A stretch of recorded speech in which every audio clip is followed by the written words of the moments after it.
It isn't hard to imagine a world where you and everyone you know can be destroyed without warning at the push of a button.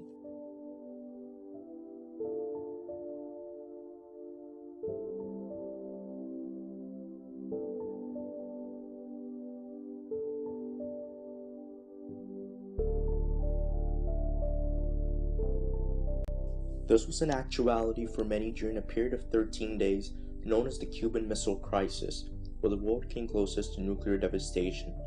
Three major people to remember in this conflict are former US President John F. Kennedy, former Soviet Premier Nikita Khrushchev, and Prime Minister of Cuba and later President of Cuba, Fidel Castro. Though allies in World War II, after the defeat of Nazi Germany and disagreement on the future of Germany, the US and the Soviet Union became bitter rivals who constantly competed for dominance over the other. In 1946, Germany was divided into two. The Soviet Union controlled the East Bloc and the Western Bloc was controlled by the US and Western allies. A key part of their rivalry was the nuclear arms race. Both nations expanded their nuclear arsenal in October 1959 to deter invasion attempts from the Soviets. The US placed nuclear-tipped Jupiter missiles in Turkey, located approximately 150 miles from the Soviet Union. This move threatened the Soviet Union, but an opportunity to get even with America soon arose. In 1959, the Cuban state was liberated by Fidel Castro and a group of Cuban rebels from the corrupt dictator Fulgencio Batista. However, Fidel Castro turned out to be a communist, making his takeover change Cuba into a communist state. This change was welcomed by the Soviet Union, who themselves are based on communism. There are many people in the world who really don't understand what is the great issue between the free world and the communist world. Let them come to Berlin. America was and still is a very anti-communist country, so automatically they were not pleased with the fact that a communist state was right at their border. The President of America at that time, Dwight Eisenhower, placed an embargo on Cuba and decided that Fidel Castro had to be taken care of, so he authorized the CIA to create and sponsor a group of Cuban exiles to invade Cuba and overthrow Fidel Castro. This group was known as Brigade 2506. Dwight Eisenhower couldn't see the invasion mission through since his term ended and JFK became president. However, the invasion plan still proceeded, and on April 17, 1961, the invasion plan was launched from Nicaragua to Bay of Pigs on the coast of Cuba. In a span of 24 hours, over 100 of the exiles were killed, and more than 1,100 were captured. This was a big loss for America and a huge win for Castro. After the invasion attempt, Fidel Castro was convinced that he needed military support from the Soviet Union. Nikita Khrushchev swiftly agreed and secretly started sending nuclear missiles and military equipment to Cuba. His reasons for doing this was to counteract US missiles that were in Turkey and have a bargaining chip to force West Berlin into joining East Germany. On October 14, 1962, a U-2 spy plane took multiple photos of nuclear missile sites under construction in Cuba. The following day, the US intelligence personnel analyzed the plane's data and found out that the Soviets were building medium-range ballistic missile sites in Cuba. President Kennedy was briefed on the present situation. Secret meetings were held by President Kennedy and a group of government officials, later known as the Executive Committee of National Security Council, or EXCOM for short. These meetings were secretly recorded by President Kennedy. During these meetings, the President and the EXCOM discussed options to deal with the missiles in Cuba. These options consisted of inaction, diplomacy, airstrikes, invasion, and a blockade. The majority of military personnel pushed for a full-scale invasion into Cuba. JFK, however, did not favor any aggressive moves, believing such actions would ruin America's image and give the Soviets a justifiable reason to overrun West Berlin. A U-2 spy plane discovered intermediate-range ballistic missile sites in Cuba. This made matters worse since such a missile could virtually reach almost any state in North America. President Kennedy decided on the naval blockade but changed the name to a quarantine, since the term blockade was an act of war. On the following day, the U.S. military alert is placed on DEFCON 3, and that same afternoon, Kennedy publicly announced the situation with Cuba and his plans for a blockade. Directed that the following initial steps be taken immediately. First, to halt this offensive buildup, a strict quarantine on all offensive military equipment under shipment to Cuba is being initiated.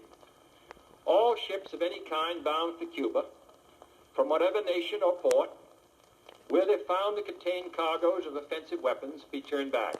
The Cuban Missile Crisis was a time that was very scary for Americans because we were under the threat constantly of nuclear annihilation. I remember when we were in school, we would do drills where we would get under our desk and fold up in a ball, thinking that that was going to protect us from a nuclear attack.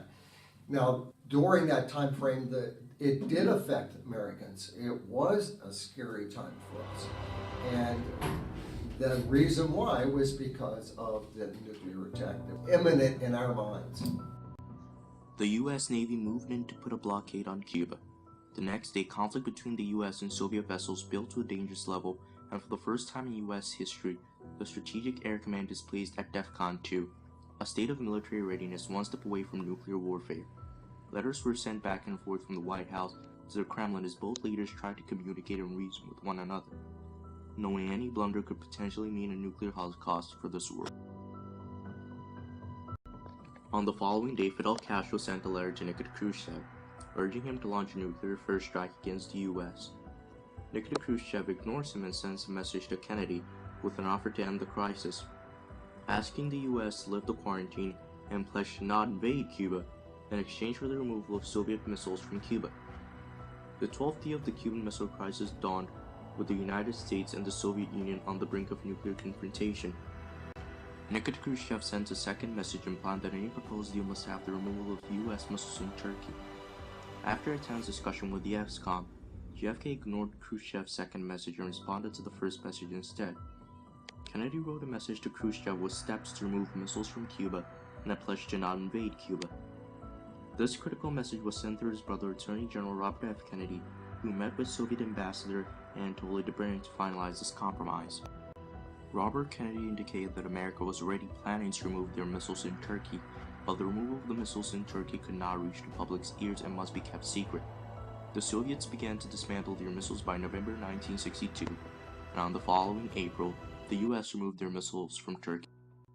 The Cuban Missile Crisis had a tremendous effect on world history. It created changes in international relations, foreign policy, and served as a route to end the Cold War. For starters, America had to live with the fact that a communist nation was staying at their border. We kept our promise to not invade Cuba, but still kept the embargo. Soviet-Cuba relations were greatly strained due to Cuba's absence in the compromise. After coming so close to destruction, diplomatic negotiations were adopted to deal with conflict. From the crisis to the end of the Soviet Union, more than 5 arms reduction treaties were signed by both nations. This period of improved U.S.-USSR relations is known as the détente. Despite the détente, each side maintained nuclear weapons to destroy the other side, and that either side, if attacked for any reason by the other, would retaliate with equal or greater force. This doctrine of using the threat of destruction and retaliation to prevent destruction is known as mutually assured destruction. The ideas of détente and mutually assured destruction decayed in the late years of the Union, during the Reagan and Gorbachev era. Reagan's willingness to increase pressure on the Union, Mikhail's peaceful nature and reforms, along with multiple factors, led to the fall of the Union and the end of the Cold War. The course of the détente and peaceful negotiations wouldn't be possible without a dangerous brush with nuclear war. Only through careful cooperations and collaboration could the destructive tendencies of the United States and the Soviet Union have been controlled, and the Cuban Missile Crisis served, ultimately, to be the road to the détente and the end of the Cold War. The Cuban Missile Crisis will forever hold importance in history as a lesson that shows the dangers of nuclear weapons, a classroom for international affairs and conflict management, and an advocate for the spirit of cooperation and compromise, a spirit that we can only hope will perpetually overcome mankind's self-damaging tendency for conflict and destruction.